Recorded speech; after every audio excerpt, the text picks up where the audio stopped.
Good morning, this is Jeff with Sewer Tech Northwest. Today we're at property address 16015 Southwest Nighthawk Drive here in Beaverton.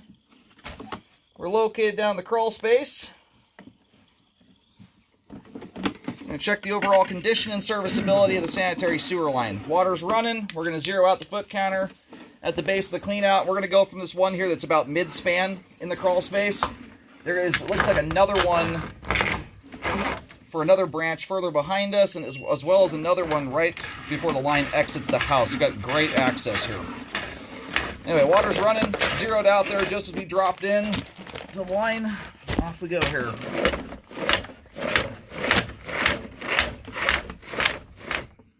We'll see another tie-in. That one there looks like a sink drain.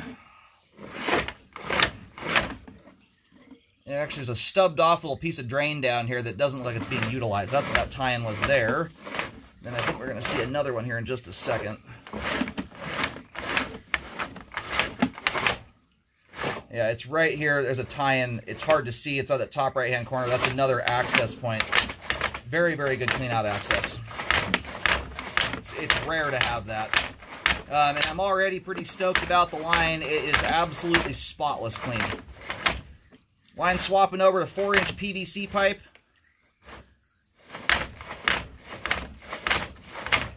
And what keeps a line that way, clean and spiffy like this, by and large, is one main living habit, and that is not putting greases, fats, and oils down your kitchen sink drain. And I highly recommend keeping up the same habit. It is a major contributing factor to a lot of blockage scenarios, especially ones that result in full-on backups. A lot of blockages occur without people even realizing it. It's actually quite common. When your pipe walls are clean, assuming your debris is made out of proper items like toilet paper, human waste, between the head pressure that builds up behind them and the disintegration of those items, a lot of times blockages break loose on their own. You have no idea they even happened. The importance of keeping grease out of the line is it keeps your pipe walls nice and smooth, not sticky. You get grease in the equation, it's much more likely that your run-of-the-mill stuff that would break loose naturally will get stuck. So this is a really nice example of a home doing a good job with this. There's the main there at 76 feet. We're going to go locate that really quick here while the line drains off, and I don't suspect we're going to see anything as we come back here. That is a very nice looking line there. Alrighty, line goes out and terminates on Nighthawk Drive. Just located it. The line exits out, unless there's a lot of repair issues and things to locate. I don't locate the whole line, but I can just tell where we're situated here. The line is exiting out of the home very near where the chimney is at. What I can tell here, I think this is the chimney I'm looking at here, the back side of it, would appear to exit out, if you're facing the chimney from the outside, I think just to the left of the chimney. From that orientation.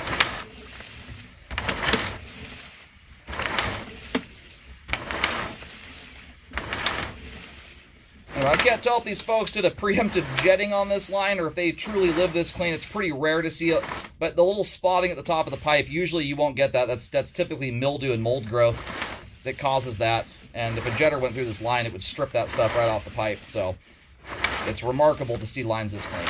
I've cambered over 25,000 sewer lines and done thousands of drain cleaning jobs, and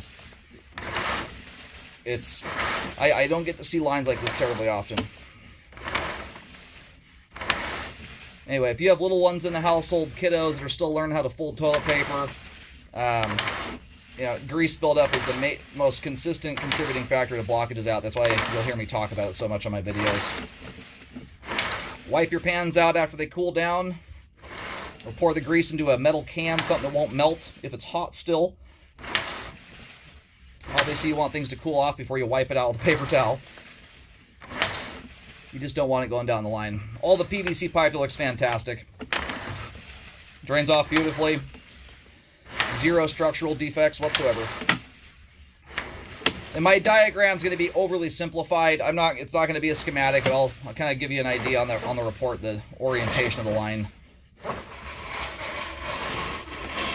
Anyway, thin little coatings of PAM spray, for instance, not a big deal. Hot water and soap handles that quite nicely.